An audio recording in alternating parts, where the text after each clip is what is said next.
નમસ્કાર વિદ્યાર્થી મિત્રો, હું વિશાલ સોલંકી ઓમ ગ્રુપ ઓફ સ્કૂલની યુટ્યુબ ચેનલમાં આપ સર્વેનું હાર્દિક સ્વાગત કરું છું। આપણે ધોરણ 10 માં સમાંતર શ્રેણીઓ માટે ઇન્ટ્રોડક્શન છે, જેની જે બેઝિક માહિતી છે એ આપણે લાસ્ટ વિડિયો લેક્ચરમાં જોઈ હતી। આપણે ડિસ્ક્રિપ્શનમાં છે એની લિંક મળી રહેશે। ત્યાર પછી છે હવે આપણે જે ક્વેશ્ચન તરફ આગળ વધવાનું છે। પીડીએફ માં જે પ્રશ્નો આપેલા છે એ પ્રશ્નો છે એનું સોલ્યુશન આપણે છે અહીંયા જોવાનું છે। પ્રશ્નો છે તમને વિડિયોની શરૂઆતમાં જે મળી રહેશે। વિડિયોની શરૂઆતમાં જે પ્રશ્નો છે એને આપણે છે વિડિયો પોઝ કરી અને નોટ કરી લઈશું। તો હવે છે અહીંયા આપણી પાસે જે ક્વેશ્ચન છે સમાંતર શ્રેણીના જે પ્રશ્નો છે એને આપણે છે જોઈએ છે। તો શરૂઆતના ક્વેશ્ચન છે આપણે મેં તમને કીધું એમ કે બે સૂત્રો છે n a + n - 1 * d અને sn વાળું સૂત્ર છે સમેશન ઓફ n ટર્મ વાળું। આ બે સૂત્રો ઉપર જ છે આપણો ચેપ્ટર મોસ્ટલી છે ડિપેન્ડ કરે છે। તો હવે આપણે છે બેનો ઉપયોગ છે કઈ રીતે મોસ્ટલી જેટલા એક્ઝામ્પલ વેરિએશન છે એને મેં અહીંયા કવર કરવાની ટ્રાય કરી છે। આપણે છે સાથે સાથે જે જોતા રહેશું વ્યવસ્થિત રીતે। તો હવે મારો ફર્સ્ટ ક્વેશ્ચન છે 10 7 4 શ્રેણી છે નું 30મું પદ। તો કે એક શ્રેણી છે જેના ત્રણ પદ છે મને નોન છે ખબર છે, પછી છે આપણને ખબર નથી, એનું 30મું પદ મેળવવાનું છે। તો બહુ સિમ્પલ છે, મારી પાસે સિમ્પલ છે એ શું છે તો કે સૂત્ર છે બરાબર। એના માટે મારે કોની જરૂર પડશે તો કે આપણે જોઈએ તો ફર્સ્ટ માં જરૂર પડશે a ની। એ તો આપણે મેળવતા આવડે પહેલું પદ એટલે a। ત્યાર પછી શું થશે સેકન્ડ મારે જરૂર કોની પડશે તો કે સામાન્ય તફાવત d ની। તો કે d કેમ મળશે 7 - 10। આ પદમાંથી આ પદ બાદ કરશું એટલે મારો આન્સર આવશે -3। આપણે વિડિયોની શરૂઆતમાં બેઝિક માં જ કીધું હતું કે સામાન્ય તફાવત હંમેશા પોઝિટિવ હોય એવું જરૂરી નથી, ઋણ પણ હોઈ શકે, નેગેટિવ પણ હોઈ શકે। તો કે મારી પાસે a છે d છે, હવે મારી પાસે n પણ છે, કઈ રીતે તો કે 30મું પદ એટલે કે એને આપણે શ્રેણીનું છેલ્લું પદ સમજવાનું। આપણે 30 સુધી જ કામ છે એટલે આપણે શું કરવાનું તો કે એને શ્રેણીનું છેલ્લું પદ સમજવાનું। તો આપણી પાસે એક ઓપ્શન છે બરાબર। એક મેં તમને જે પ્રમાણિત સ્વરૂપ લખેલું એમાં જો આપણે નોટિસ કર્યું હોય તો બીજું પદ તો a + d, ત્રીજું પદ તો a + 2d, ચોથું પદ તો a + 3d, પાંચમું પદ તો a + 4d। જો અહીંયા જે 4d એમ ભાર આપું છું સમજજો, પાંચમું પદ તો શું થશે a + 4d, છઠ્ઠું પદ તો a + 5d। હવે જો આ બધામાં આપણે જોઈએ તો શું થશે તો કે જેટલાનું પદ એની કરતા એક ઓછો d આવે બરાબર। તો સિમ્પલી પહેલું તો જો આવું લખવું હોય તો અહીંયા સિમ્પલ શું લખી શકું 30મું પદ એટલે a + 29d। તો આપણે કોઈ ક્વેશ્ચન નહીં રહે, અધરવાઇઝ આપણું જે સૂત્ર છે એ તો છે ને n = a + n - 1 * d। હવે અહીંયા શું થશે an એટલે તો આપણું 30 એ 30 મેળવવાનું છે, a શું છે તો કે 10 છે, n શું છે 30 30 - 1 અને d શું થશે -3। તો અહીંયા થશે 10 વત્તા આ કેટલા થઈ જશે 29, આ થશે -3। તો આપણો આન્સર આવશે 10 + 29 કેટલા થશે 81। તો -81 આવું થશે। હવે આ બંનેની બાદબાકી કરશો એટલે શું થશે -71। તો a 30 એટલે કે શ્રેણીનું 30મું પદ શું આવશે -71 આવશે। તો આવી રીતે છે એ સોલ્વ કરી શકીએ। પણ મેં આપણે વાત કરી એમ કે ભાઈ આ બધું કઈ ન કરવું હોય તો સીધું તમે શું લખી શકો તો પ્રોસેસ સેમ જ થશે કે ભાઈ 30મું પદ છે તો હું શું લખી શકું તો કે 30મું પદ એટલે a30 બરાબર a + 29d બરાબર। 30મું પદ એટલે 29, 31મું તો a + 30d। તો a30 બરાબર a કેટલું છે 10, આ 29, d કેટલું છે -3। તો અહીંયા થશે 10 - 81 એટલે -71। તો જો સેમ પ્રોસેસ છે પણ શું થશે કે ખાલી સમજણની વાત છે, એક બે સ્ટેપ છે એ ઘટી જશે, ઝડપથી છે એ ગણતરી થઈ જશે। સેમ એ જ સૂત્રનો ઉપયોગ છે, પણ ખાલી શબ્દો છે બદલી ગયા. 3 8 13 18 નું કેટલામું પદ 78 થાય? કેટલામું પદ એટલે આપણે શું મેળવવાનું? n મેળવવાનું છે. શું મેળવવાનું છે? n. હવે જો આપણે અહીંયા શું કરશું કે 78 છે એને આપણે શું લઈ લેશું? n. જો આપણે કોઈ પણ એમ કીધું હોય કે ભાઈ આપેલી શ્રેણીનું કોઈ પદ 0 થાય, આપેલી કોઈ શ્રેણીનું પદ 78 થાય, આપેલી કોઈ શ્રેણીનું પદ 30 થાય, આપેલી કોઈ શ્રેણીનું પદ -50 થાય, તો કે જે આપણને આપ્યું છે એ આપણે શું લઈ લેવાનું? n લઈ લેવાનું. શું લઈ લેશું? n બરાબર આપણે લઈ લેશું. ત્યાર પછી શું કરવાનું? કે એ તો આપણે સિમ્પલી આવડે. ત્યાર પછી d મેળવવાનો. તો d શું થશે? 8 - 3 એટલે કે 5. તો d આપણી પાસે આવી ગયો. મારે મેળવવાનું શું? n. n મળે એટલાનું પદ છે 78 હશે. તો સિમ્પલ સૂત્રમાં જો જોઈએ છે બધી કિંમત આપણી પાસે છે. n = a + n - 1 * d. તો n કેટલું છે? 78. a કેટલું છે? 3. n નથી આપણને ખબર અને d છે 5. તો ફરીથી સાદુરૂપ આપશું એટલે 78 -3 છે એનું આ બદલી આવું. -3 છે આ બદલી આવું શું થઈ જાય? +3 થઈ જશે. અથવા એમ ના લાવીએ ત્યારે એમ નામ રાખે તો 3 પ્લસ આ 5 નો ગુણાકાર અંદર જશે એટલે 5n - 5. તો આપણી પાસે અહીંયા શું થઈ જશે? 78 = 5n - 2. જો 5 છે માઈનસ છે +3 તો 5 માંથી 3 જશે એટલે 2 અને મોટાની નિશાની એટલે માઈનસ. હવે શું કરશું? તો કે આને આ બદલી આવશું એટલે 80 થઈ જશે. તો આપણો આન્સર શું આવશે? આવું થશે 5n = 80. તો n = 80/5 અને 16 બનતા 80. તો n શું 16. એનો મતલબ શું થશે કે આપેલ શ્રેણીનું 16મું પદ શું હશે? 78 હશે. તો આવી રીતે છે આપણે સોલ્વ કરવાનું છે. તો ખૂબ સરળ છે. એક જ સૂત્રનો છે બે રીતે અલગ અલગ કઈ રીતે ઉપયોગ થઈ શકે એ આપણે છે જોયું. બરાબર. આગળ વધતા પહેલા વિડિયો પોઝ કરી અને બંને એક્ઝામ્પલ છે નોટ કરી લેશું. તો ત્યાર પછી આપણે આગળ વધીએ. ત્યાર પછી આગળ વધવામાં છે નેક્સ્ટ એક્ઝામ્પલ એવું કીધું છે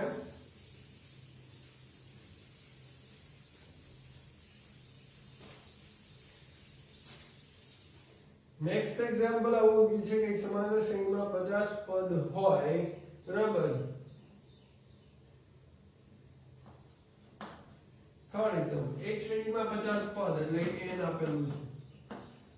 કુલ પદ અથવા n પદ કીએ તો કે શું? એ બધા 50 પદ એ પર છે.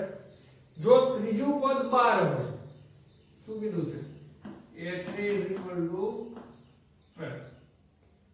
છેલ્લું પદ શું હોય? 106. છેલ્લું પદ એટલે a50. તો 29મું પદ શોધો. જો ખૂબ જ સરળ એક્ઝામ્પલ છે પણ આપણને છે ડેટા આપ્યો છે એની ઉપરથી કામ કરવાનું છે. તો આના માટે n તો આપેલો છે. હવે મારે આના માટે ખાલી સિમ્પલ આટલું સૂત્ર મૂકવાનું છે.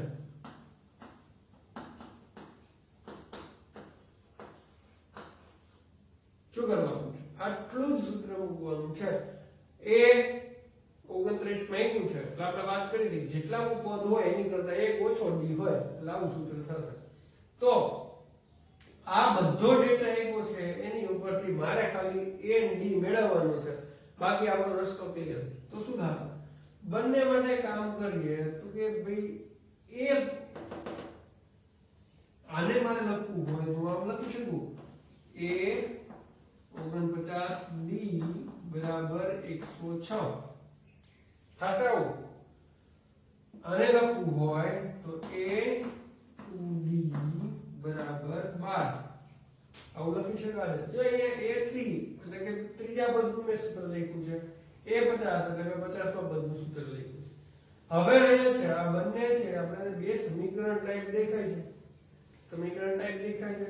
સમીકરણ ટાઈપ દેખાય છે તો હું શું કરી નાખું બંનેને છે એ આપણે લોપની રીત જો લોપની રીતમાં સિમ્પલ છે તો લોપની રીતમાં શું થશે તો કે આપણી પાસે કોઈ પ્રશ્ન નથી આપણે સિમ્પલ છે એ સરખા જ છે એટલે આપણે ડાયરેક્ટલી નિશાની ચેન્જ કરી અને આપણે છે બાદબાકી કરી શકીશું અહીંયા શું થશે તો કે આમાંથી 2 જશે એટલે શું થશે 47d અને 106 માંથી 12 જશે એટલે શું થશે 94 ઓકે આવું થશે તો d ની કિંમત મને શું મળશે d શું મળશે 94 ના છેદમાં 47 એટલે કે 2 હવે d મળી જાય ત્યાર પછી તો ક્લિયર છે બે સમીકરણમાંથી કોઈ પણ એકમાં મૂકી દો ફોર એક્ઝામ્પલ હું અહીંયા મૂકી દઉં કે d બરાબર 2 સમીકરણ 2 માં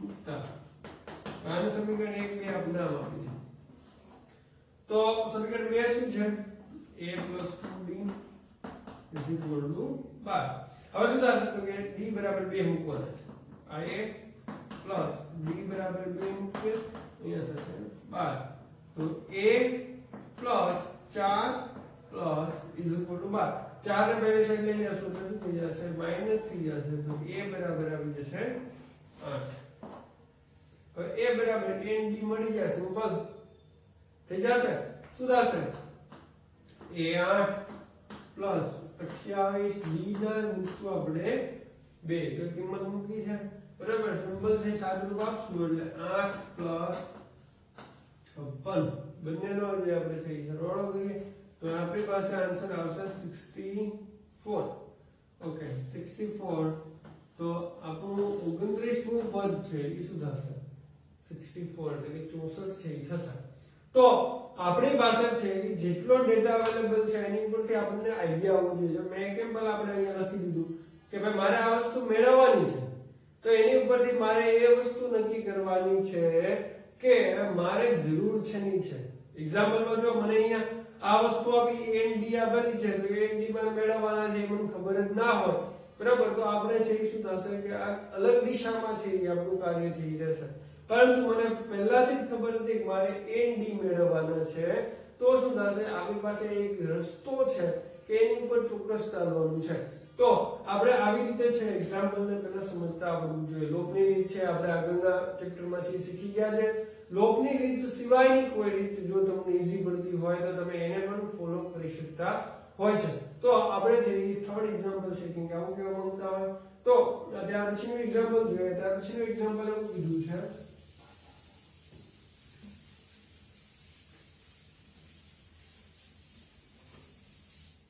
ત્યાર પછીનું એક્ઝામ્પલમાં એવું કીધું છે કે ફોર્થ એક્ઝામ્પલ 10 અને 250 ની વચ્ચે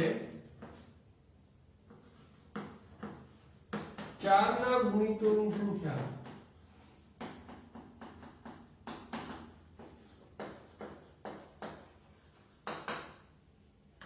ખૂબ સરળ જો આવા એક્ઝામ્પલ છે ઘણા એક પછી ગુણિતો હોય હવે શું થશે કે 4 ના ગુણિત હોય 4 ના ગુણિત હોય એટલે કે આપણે જો આપણે જોઈએ તો કે 4 ના ગુણિત 4 8 પછી થશે 12 16 20 24 આ બધા શું છે 4 ના ગુણિત છે તો આવી રીતે છે આ બધી સંખ્યા પણ આપણે શું કીધું છે તો કે ભાઈ 10 અને 250 ની વચ્ચે તો ક્યાં ક્યાં આવશે તો કે 10 ની તો સિમ્પલ પછી શરૂઆત છે કે થશે 12 થી થશે પછી 16 પછી 20 પછી 24 28 અપ ટુ ક્યાં સુધી જવાનું છે તો કે 200 ને જે 50 થઈ જાય તો 250 તો પાછું 4 નો ગુણિત છે નહીં તો શું આવશે તો કે 244 અને 248 બરાબર હજી તમે આગળ આપી શકો 240 છે 236 છે 234 શું થશે 32 છે રીતે અલગ અલગ છે એ આપી શકશો તો આવી રીતના જે એક્ઝામ્પલ છે આ આપણી શ્રેણી મળી ગઈ તો હવે સિમ્પલ છે ગુણોત્તરની સંખ્યા મેળવવાની છે એટલે તો કે આ શ્રેણીમાં કેટલા પદ છે એ મેળવવાનું છે શું કરવાનું આ શ્રેણીમાં કેટલા પદ છે એ મેળવવાનું છે તો એ તો ખૂબ સરળ છે શું થશે તો કે આપણી પાસે જે કિંમતો છે એ જોઈએ તો a બરાબર છે 12 d બરાબર શું થશે તો કે 16 માઈનસ હવે જો 12 4 ના ગુણિત છે એટલે આપણો d શું હશે 4 જ હશે આટલી વસ્તુ આપેલી છે ત્યાર પછી શું થશે હજી એક વસ્તુ આપેલી છે અને એ છે